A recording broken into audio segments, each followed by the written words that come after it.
How's everybody doing today? I certainly hope you're doing well. This is going to be my last video on this topic, and I certainly hope that's not an omen, but it might be. But hey, live and learn, right? Now, here's the thing.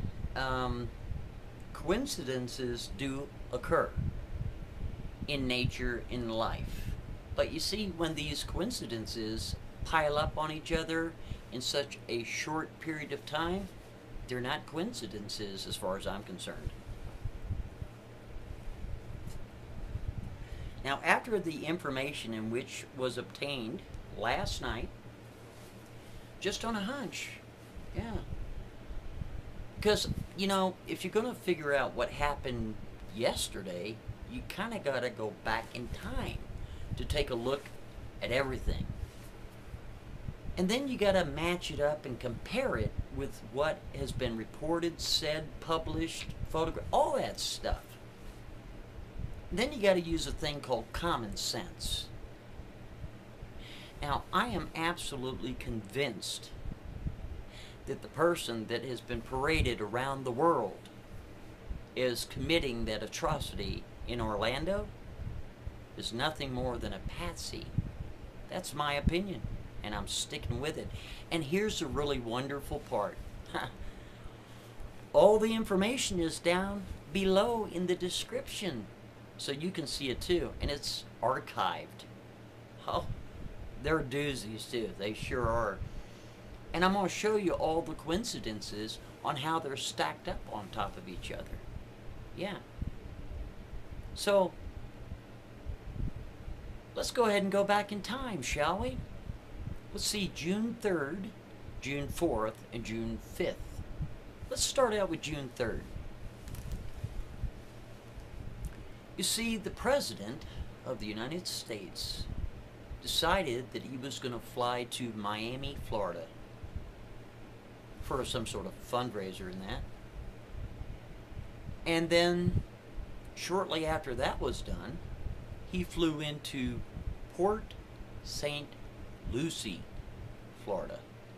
Wait a minute. Isn't that where that guy lives? That Omar guy. Yep, he does live there. That is true. Huh. But wait a minute.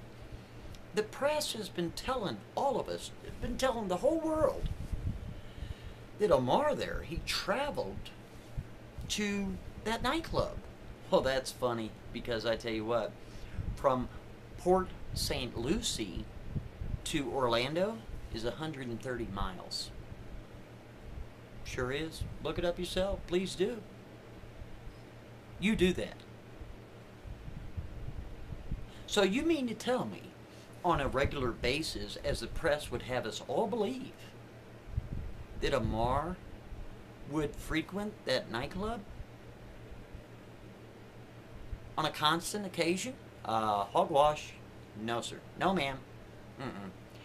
Nobody's going to be traveling 120 miles to hang out at a bar. Is that the only bar of its kind in the entire state of Florida? Is that the only bar of its kind anywhere around where Omar would live? I would doubt that. Well, let's go ahead and go further. So, according to the CBS press corps, Obama left Miami and he went to Palm City. Those tweets have been archived too, so you can go check them out if you'd like.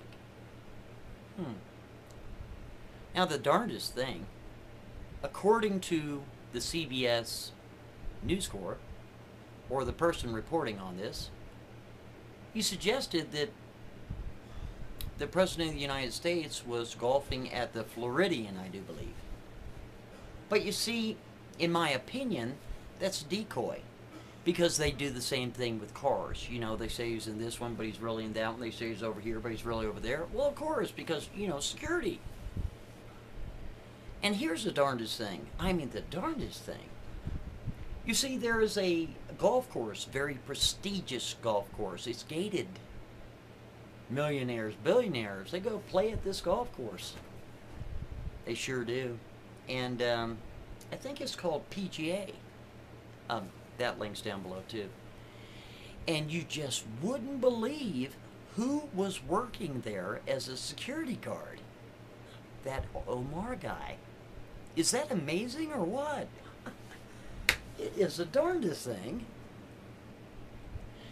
Now let's go ahead and go to June 9th. But before we go to June 9th, was Michelle with the president on the 3rd, 4th, 5th? No, she wasn't. She wasn't with him for whatever reason. I don't really know why, but from what I understand, she wasn't. Maybe she was, but I can't see that she was. So, if somebody can find that, please do. But let's go ahead and go to June 9th. I got to get the glasses. You know what? I want to read this to you. A portion of this, and this is also archived, I tell you, because I want as many people to see this as possible. So that way, you know, sharing is caring, right? Let's go ahead and read this excerpt, shall we? June 9th at 9 p.m. Guess what? Jensen, our founder and CEO, has been invited to speak at the United States of Women event hosted by Michelle Obama at the White House. CEO? CEO of what? World Pulse. All the links are down below. I'm Monograph, and if you can't speak freely, you're simply not free. Have a good one.